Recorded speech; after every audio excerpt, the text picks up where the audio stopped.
जैसे हमने आप लोगों को पढ़ा रहा था चुंबकीय क्षेत्र। इस चुंबकीय क्षेत्र में कहा था कि जब भी इलेक्ट्रॉन और प्रोटॉन आपस में आकर्षण करे या प्रतिकर्षण करे तो क्रिया चुंबकीय क्षेत्र कहलाता है। उस चुंबकीय क्षेत्र का दो नेचर था, जिसका प्रतिचुंबकीय और अनुचुंबकीय। प्रतिचुंबकीय के अंदर युग्मित इलेक्ट्रॉन थे और अनुचुंबकीय के अंदर अयुग्मित इलेक्ट्रॉन थे।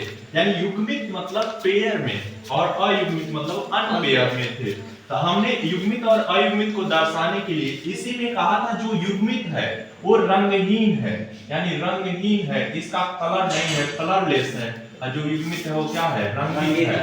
यानी हम डी ब्लॉक के तत्वों को देखें तो डी ब्लॉक के तत्वों के सामान्य सूत्र या इलेक्ट्रॉनिक विन्यास सूत्र n-1d होता है। तो डी ब्लॉक में हमने कहा था कि 21 से लेकर 30 तक के तत्व 3D सीरीज यानी समूह चौथे में आएंगे और इसी प्रकार 39 से लेकर 48 तक के तत्व 4D समूह 4D सीरीज 5वें समूह में आएंगे और 57 से लेकर 72 तक के तत्व एफ ब्लॉक के तत्व हैं और 72 के बाद 80 तक के तत्व क्या हैं, डी ब्लॉक के तत्व हैं, जिसको 5D श्रेणी और 6 समूह में लिया जाता है।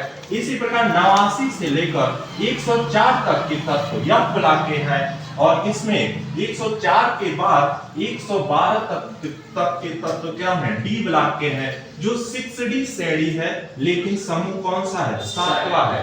इसी तत्व में किसी भी तत्व का अगर हम इलेक्ट्रॉनिक विन्यास बनाए 21 से और 30 के अंदर के तत्व, मान लीजिए 23 का हमें इलेक्ट्रॉनिक विन्यास बनाना है तो आपको देखना है 23 किस में आ रहा है, 21 से 30 के बीच में 23 है। इस समूह श्रेणी सीरीज कौन सा है, 3D और समूह कौन सा है, चौथा। यानी इस सामान्य सूत्र में n के स्थान पे कितना रखेंगे, 4 रखेंगे।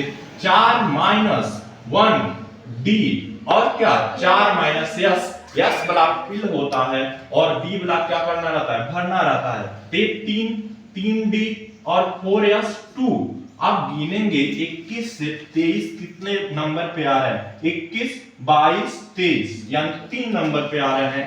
तो इसका जो भी इलेक्ट्रॉन है डी ब्लॉक में कितने हैं, 3 है। तो डी ब्लॉक में हमें कितने खंड बनाने रहते हैं, डी ब्लॉक में 5 खंड होते हैं, 1 2 3 4 5। इन 5 खंडों में कितना इलेक्ट्रॉन भरना है, 1 2 3, यानी इसके अंदर 3 इलेक्ट्रॉन है। ये 3 इलेक्ट्रॉन युग्मित नहीं है यानी अयुग्मित है, जोड़े में नहीं है। यदि जोड़े में नहीं है, अयुग्मित इलेक्ट्रॉन है तो अयुग्मित कितना समझे, जिसमें डी ब्लॉक में 3 इलेक्ट्रॉन क्या है, अयुग्मित है। अगर अयुग्मित दिखाई दे आपको क्या लेना है, रंगित, यानी रंगित है, ये इलेक्ट्रॉन रंगा हुआ है। ये यूपी बोर्ड का बहुत ही अच्छा क्वेश्चन बनता है डी ब्लॉक से। अगर डी ब्लॉक से क्वेश्चन भी बनेगा यूपी बोर्ड में तो सारे क्वेश्चन यहीं से बनते हैं।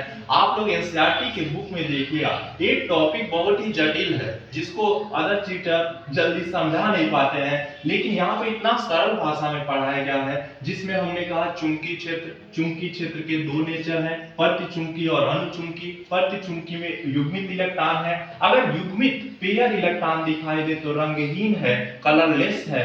अगर चुंबकीय अनुचुंबकीय है, अयुग्मित इलेक्ट्रॉन दिखाई दे रहा है तो रंगित है। ऐसे ही हमने देखा एक तत्व का, हमने कहा 21 से 30 लीजिए 3D श्रेणी 4 समूह है। इसी प्रकार 39 से कितना 48 लीजिए और कौन सा समूह है, 48, इसका क्या नाम है, इसका 4D सीरीज है और समूह 5वां है। इसी प्रकार 57 से 72 तक एफ ब्लॉक है, 72 के बाद 80 तक डी ब्लॉक है, जिसमें हमने श्रेणी 5D लिया और 5D में समूह 6वां लिया।